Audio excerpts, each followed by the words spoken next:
The 2-5 progression is essential in jazz music. There are some jazz standards written using nothing but 2-5 progressions. And we're going to find out today how they work and how you can apply them to your music and recognize them. And we're going to do everything we can with them. Let's go. So let's say we're in the key of G. I need to tune my guitar. We're in the key of G.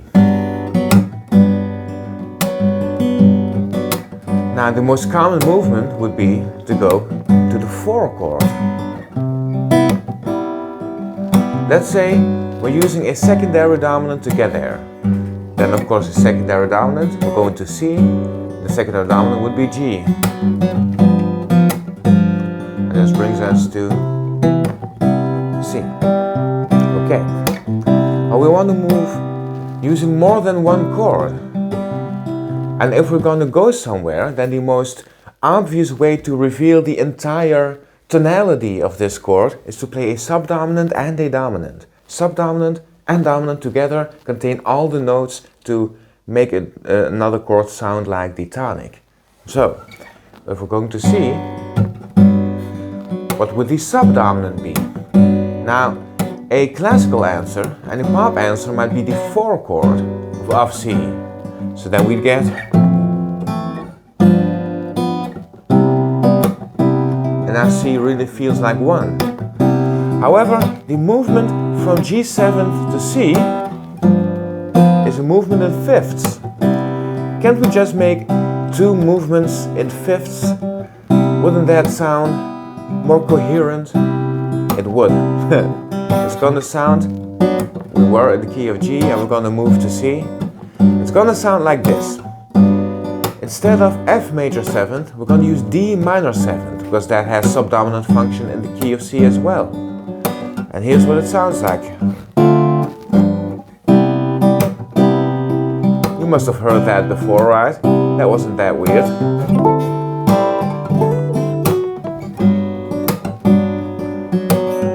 Okay. So the idea is that whichever chord you're moving towards, you're going to take the 2 of that chord and then the secondary dominant and then you land on the chord you're targeting. The reason I'm phrasing it like this is because when you're going to a minor chord, the 2-5 is different. But the 5 chord still is a dominant, so it's just the 2 chord that changes because in a minor key, you're going to have a half diminished 2. So let's say we're going to move to the 2 chord in the key of G. That would be A minor 7, so that's going to be B half diminished, and then E7 going to A minor. It's what it sounds like.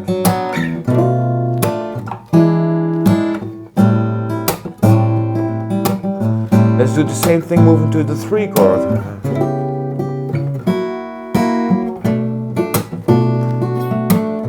To the 4 chord. Back to 1. Okay, so that's the basic idea of 2-5-1 progressions. You see them in plenty of songs. They even get used in pop songs. They're used in, I don't know, like Versace on the Floor has a nice 2-5-1. Let's take our time tonight, girl, above us all the stars are watching. Underneath the chandelier dancing all alone.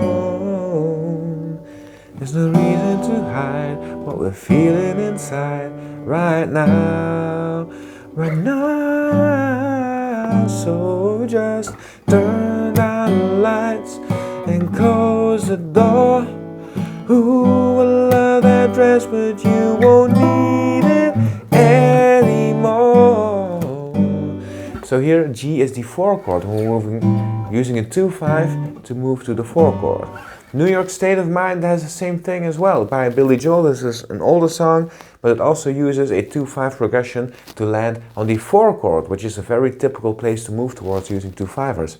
And there are other examples, Jacob Collier, Silk Sonic, there are other places where 2-5ers get used. It's not even that jazzy. I mean, you've heard it a couple times now. It's actually pretty supple, pretty smooth. So that's how 2-5ers work. However, there's one more variation I didn't teach you guys yet. If you're playing a 2-5,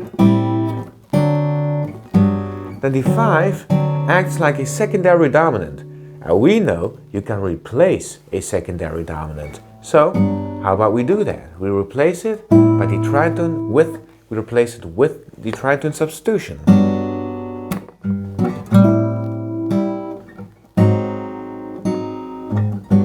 And you get this nice chromatic movement, right? Let's do the same thing with the 4 chord.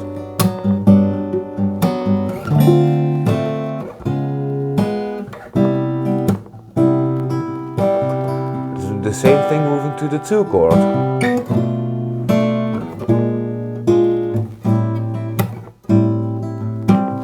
Going back to 1.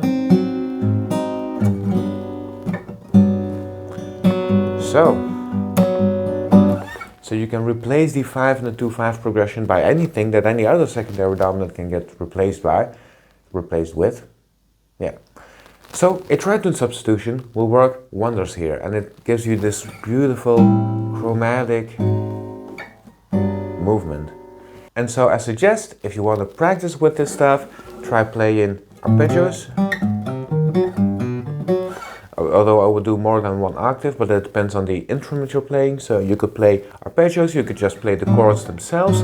You could play a song you know, and decide beforehand, well, we're going to that chord, and that chord. I'm going to use a 2-5 to get there. And then calculate it and play it while you're going through it. And you'll notice that it will work just fine. It will probably be beautiful. Now, it does change the tonality a little bit. So maybe the melody that you're singing over it might not match with those chords, but you'll have to find out through experiment. And of course, as always, use this in your improvisations and in your compositions. Use it in a way that you enjoy, because this helps you move the knowledge to your ears and then to your deeper feelings. You can feel what certain chord choices will sound like before you make them. Because you're looking for a certain feeling when you're improvising, you're looking for a certain feeling when you're composing, and this helps you become acquainted with those feelings and then choose actively to produce certain feelings. So we want to move from understanding to hearing to feeling, and the 2-5 needs that kind of training as well. And we'll see you guys next week.